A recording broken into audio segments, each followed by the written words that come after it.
পৃথিবীর একটি সরু জলপথ যেটি বন্ধ হয়ে গেলে সারা বিশ্বের অর্থনীতি কাঁপবে, তেলের বাজার ধসে পড়বে, আর হয়তো শুরু হতে পারে তৃতীয় বিশ্বযুদ্ধ। শুনতে অবাক লাগছে? এই জলপথের নাম হচ্ছে হরমুজ প্রণালী। এটি এতটাই গুরুত্বপূর্ণ যে প্রতিদিন কোটি কোটি ডলারের তেল এই পথ দিয়ে বিশ্ববাজারে পৌঁছে যায়। এই প্রণালী ব্যবহার করে বিশ্বের 1/3 বেশি সমুদ্রপথে সরবরাহ করা হয় তেল। আর এখানেই চোখ রাখে বিশ্বের শক্তিধর সব দেশ, যেমন যুক্তরাষ্ট্র, ইরান, চীন, রাশিয়া। তো চলুন হরমুজ প্রণালীর বিস্তারিত আজকের ভিডিওতে জেনে আসি। হরমুজ প্রণালী এত গুরুত্বপূর্ণ হওয়ার প্রথম কারণটি হচ্ছে বাণিজ্যিক। পৃথিবীর প্রায় 70% সমুদ্র হওয়ার কারণে এক মহাদেশ থেকে আরেক মহাদেশে পণ্য পরিবহনের জন্য সমুদ্রপথ ব্যবহৃত হয়। আকাশপথে এটি সম্ভব হলেও পণ্যের ওজন বেশি হলে সেটি অনেক ব্যয়বহুল হয়ে দাঁড়ায়, যার কারণে বিশ্বের 80% বাণিজ্য সমুদ্রে জাহাজ ব্যবহার করে হয়। স্বাভাবিক পরিস্থিতিতে প্রতিদিন গড়ে প্রায় 50,000 পণ্যবাহী জাহাজ পৃথিবীর সমুদ্র পথগুলোর প্রায় 60 লাখ টন পণ্য পরিবহন করছে। জাহাজ চলাচলের এই পথগুলো বিশ্বের অর্থনীতিতে ধমনী হিসেবে কাজ করছে। তবে ভৌগোলিক কারণে এই সমুদ্র পথগুলো কিছু এলাকায় বেশ সরু হয়ে এসেছে। চোক পয়েন্ট হিসেবে পরিচিত এই অংশগুলো সাধারণত বাণিজ্যিক ও রাজনৈতিকভাবে বেশ গুরুত্বপূর্ণ হয়ে থাকে। কোনোভাবে যদি এই অঞ্চলে জাহাজ চলাচল বন্ধ হয়ে যায় তাহলে বিশ্বজুড়ে বড় ক্ষতির কারণ হয়ে দাঁড়াতে পারে। আর এমনই একটি চোক পয়েন্ট সুয়েজ খালে 2021 সালে একটি জাহাজ আটকে গিয়েছিল। এর ফলে 6 দিন ওই পথে জাহাজ চলাচল বন্ধ ছিল। এর ফলে বিশ্ব অর্থনীতিতে 1000 কোটি ডলারের বেশি ক্ষতি হয়েছিল। পুরো পৃথিবীতে এইরকম চোক পয়েন্ট ছড়িয়ে ছিটিয়ে রয়েছে।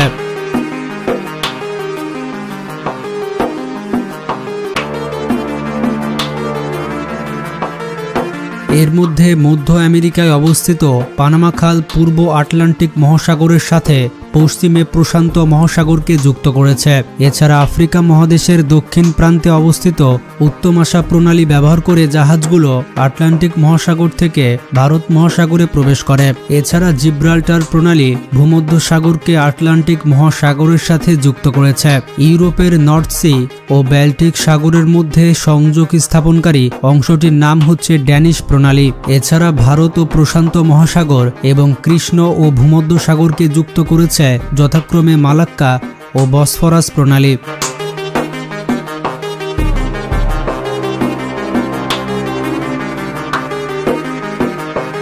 তবে এর কোনোটি পারস্য উপসাগরে অবস্থিত হরমুজ প্রণালীর মতো এতটা আশঙ্কাজনক বা গুরুত্বপূর্ণ নয়। এর প্রথম কারণ হচ্ছে এই প্রণালী ছাড়া পারস্য উপসাগর থেকে সমুদ্র পথে বিশ্বের সাথে যোগাযোগের আর কোনো পথ নেই। পারস্য উপসাগর এতটা তাৎপর্যপূর্ণ কারণ উপসাগরটির উপকূলে অবস্থিত দেশগুলো। পারস্য উপসাগরের তীরে যে 8টি দেশ অবস্থিত সেগুলো হচ্ছে ইরান, ইরাক, কুয়েত, সৌদি আরব, বাহরাইন, কাতার, সংযুক্ত আরব আমিরাত এবং ওমান।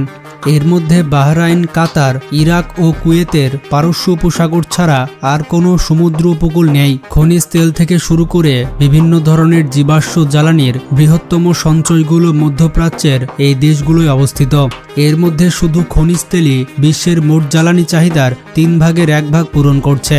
জলবায়ু পরিবর্তন এবং পরিবেশ নিয়ে সব উদ্বেগের মাঝেও বিশ্বের 90 লাখ ব্যারেল জীবাশ্ম তেল পোড়ানো হচ্ছে। প্রাকৃতিকভাবে পারস্য উপসাগরের তীরবর্তী এলাকা বিভিন্ন ধরনের জীবাশ্ম জ্বালানির খনিতে সমৃদ্ধ।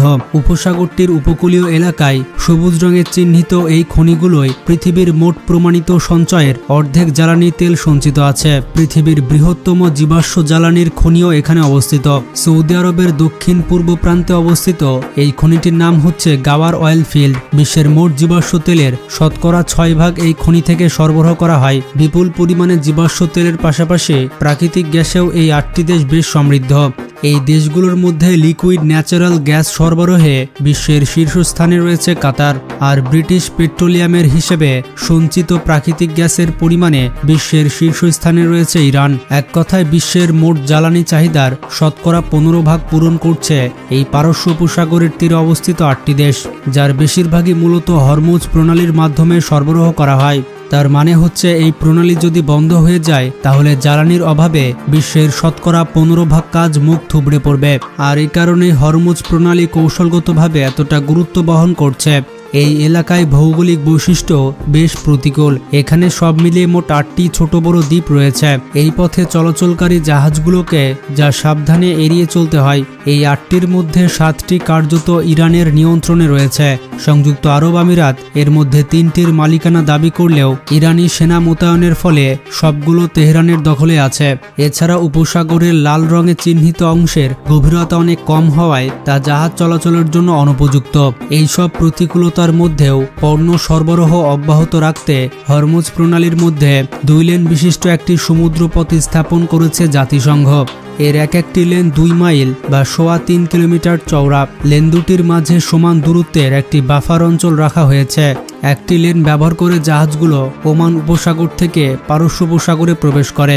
আরেকটি লেন ব্যবহার করে বিপরীতমুখী জাহাজগুলো পারস্য উপসাগর থেকে বেরিয়ে যায়। জাতিসংঘ সমুদ্র পথটির বিভিন্ন স্থানে ইরান, ওমান ও সংযুক্ত আরব আমিরাতে আন্তর্জাতিক জলসীমা অতিক্রম করেছে। এই প্রণালী ব্যবহার করে রপ্তানি হওয়া বিভিন্ন ধরনের জীবাশ্ম জ্বালানির শতকরা 76 যায় পূর্ব এশিয়ায়। এর মধ্যে 3টি দেশ সবথেকে বেশি আমদানি করে থাকে। বিশ্বের দ্বিতীয় বৃহত্তম অর্থনীতি চীনের শতকরা 45 জীবাশ্ম জ্বালানি আসে পারস্য উপসাগরের তীরবর্তী দেশগুলো থেকে।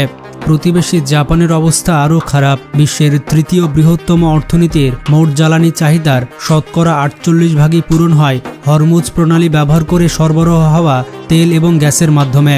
একই সাথে এগুলো বিশ্বের 10ম বৃহত্তম অর্থনীতি দক্ষিণ কোরিয়ারও মোট জ্বালানি চাহিদার শতকরা 30 পূরণ করে। এর মানে হচ্ছে এই প্রণালীতে জাহাজ চলাচল বন্ধ হয়ে গেলে বিশ্বের দ্বিতীয়, তৃতীয় ও 10ম বৃহত্তম অর্থনীতি কার্যত অচল হয়ে যাবে। একই সাথে জ্বালানি রপ্তানিকারক দেশগুলোতেও ভয়াবহ অর্থনৈতিক মন্দা শুরু হবে, যার প্রভাব গোটা বিশ্বে ছড়িয়ে পড়তে খুব একটা বেশি সময় লাগবে না। যেহেতু হরমুজ প্রণালী কৌশলগতভাবে গুরুত্বপূর্ণ, তাই এটি বরাবরই বিদেশি পরাশক্তিদের আকৃষ্ট করেছে। পরাশক্তিদের তালিকায় সবার উপরে রয়েছে যুক্তরাষ্ট্র।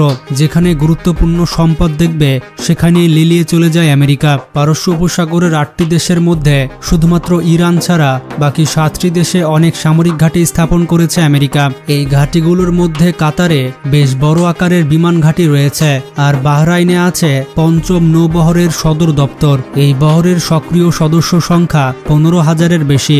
বিশাল আকারের 2টি বিমানবাহী জাহাজও আছে 5ম নৌবহরে। ইরানকে দমিয়ে রাখতে মূলত ইরানের আশেপাশে এতগুলো সামরিক ঘাঁটি স্থাপন করেছে আমেরিকা। কিন্তু কথায় আছে, powerful country make powerful places. ইরানকে এখনো পর্যন্ত দমিয়ে রাখতে পারেনি আমেরিকা, যার প্রমাণ আপনারা দেখতেই পাচ্ছেন। যে সকল কারণে আমেরিকা ও ইরানের মধ্যে 1980 সাল থেকে কূটনৈতিক সম্পর্ক ছিন্ন হয়েছে, তার মধ্যে এই হরমুজ প্রণালীর নিয়ন্ত্রণ অন্যতম। আমেরিকা বরাবরই চেয়েছে হরমুজ প্রণালীর নিয়ন্ত্রণ পেতে, আর এ সময় ইরান বেশ কয়েকবার হরমুজ প্রণালী বন্ধ করে দেওয়ার হুমকি দিয়েছে। তবে ওই অঞ্চলে মার্কিন সেনা উপস্থিতির কারণে ইরান সেই হুমকি বাস্তবায়ন করতে পারে না। বিশেষ করে শক্তিশালী 5ম নৌবহরের উপস্থিতির ফলে ইরানের নৌ ও বিমান বাহিনীর আধিপত্য বিস্তারের সম্ভাবনা প্রায় নেই বললেই চলে। এই বাস্তবতা বুঝতে পেরে ইরানও তার ভূমি থেকে সমুদ্রে নিক্ষেপণযোগ্য মিসাইল ব্যবস্থাপনায় বিনিয়োগ করেছে, যা ব্যবহার করে নিজ সীমানা থেকে এই প্রণালীতে চলাচলকারী জাহাজগুলোয় হামলা করতে পারবে তেহরান। এর পাশাপাশি ইরানের নৌবাহিনীর কাছে আছে বিপুল সংখ্যক জল মাইন, যেগুলো ইরান সমুদ্রের নিচে বোমা হিসেবে পুঁতে রাখে। আর এই বোমাগুলো ব্যবহার করে অনির্দিষ্টকালের জন্য হরমুজ প্রণালীর 50 কিলোমিটার এলাকা জাহাজ চলাচলের জন্য অনুপযুক্ত করে দিতে পারে ইরান। এতক্ষণে হয়তো আপনারা বুঝতে পারছেন যে হরমুজ প্রণালী কেন এত গুরুত্বপূর্ণ। এই বিষয়ে আপনাদের কি মতামত কমেন্টে জানান। ভিডিওটি ভালো লাগলে বেশি বেশি শেয়ার করতে পারেন। ভালো থাকবেন, টেক কেয়ার।